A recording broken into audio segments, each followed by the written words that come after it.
Hi, everyone. Kyle Sword with NSG Pilkington. Obviously, with the coronavirus, things have majorly been impacted around the world. Travel's been cut. People are being told to stay home and socially distance, which is great. It's the right thing to do. But what I want to do today is try to get some sense of normalcy for what I typically do, and I'm just going to do that in online content. So a lot of times, what I go out and talk to people about, whether it's at shows, whether it's in their offices, is glass and glass education. I try to talk about the history of glass. I try to talk about what people are doing with it. And that's where I want to start today. So I'm going to go way back. This is in the mid 1970s. What I want to talk about is a principle called the complexity paradox. The reason that that's important, why I want to talk about when it comes to glass, is it's very appropriate.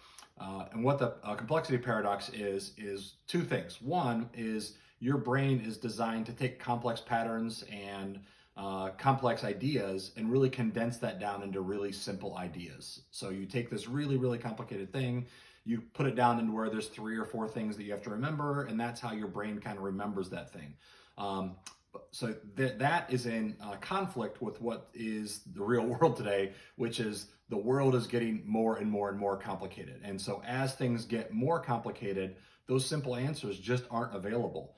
So what I try to tell people often is, when you ask for a solution, I might give you an answer that says, well, it depends.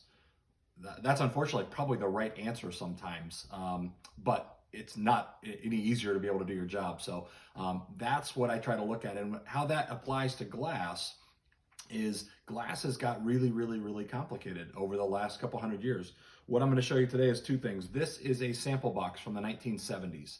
The 1970s in North America, we were essentially one of 2 manufacturers. It was Libbey Owens Ford and PPG.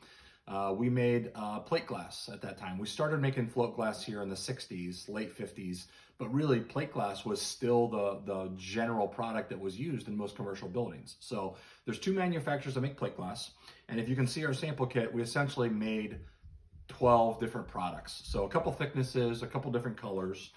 But what we do is you'd make this glass, you'd pull it out of the furnace, you'd polish it on both sides, and then you have this really flat, highly optical piece of glass. Essentially what you do is you take one of these 12 options, you cut it into a rectangle, and you stick it into a frame. I mean, that was really how most commercial buildings were made, is you had 12 options. The options between us and the competitor were pretty much the same.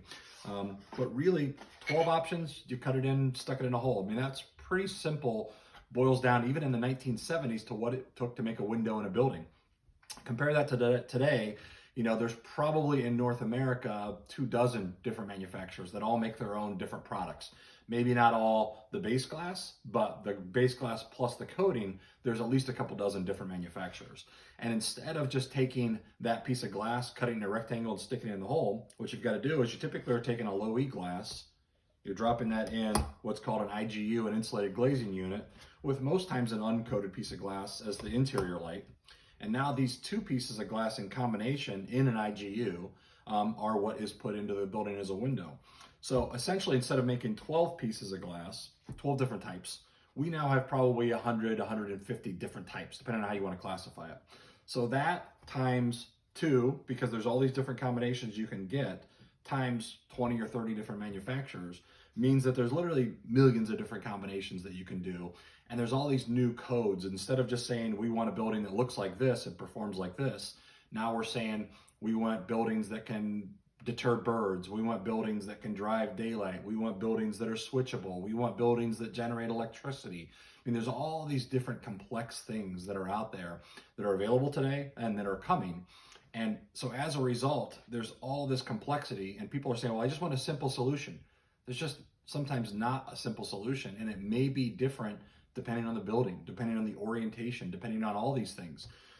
So what we want to try and encourage you to do is watch some of these clips that we're going to be putting out. Go to our website, go to some of our online resources. We have webinars available. We have ATS bulletins available. We have a number of different things that you can use in that education journey to try and figure out what is it that I really want to try and do, and in which of these hundreds of products are the right ones. Sometimes there are products and sometimes they're not, but what we really want to do is help people understand what it is that you're trying to accomplish and help you achieve those goals. And if we do that, you're probably going to come back to us and ask us for more glass education help in the future. Anyway, I hope this is informational for you. I hope it's educational. If you have any questions, I'm always available by email and phone. We've got a pretty comprehensive team around the globe that can help you. So any glass questions at all, just let us know. We really want to try and help you, and we want to help you through these kind of challenging times and help you be better, stronger, more educated, have a better toolbox available for when we do come out of this so that we can work together to help grow. Take care.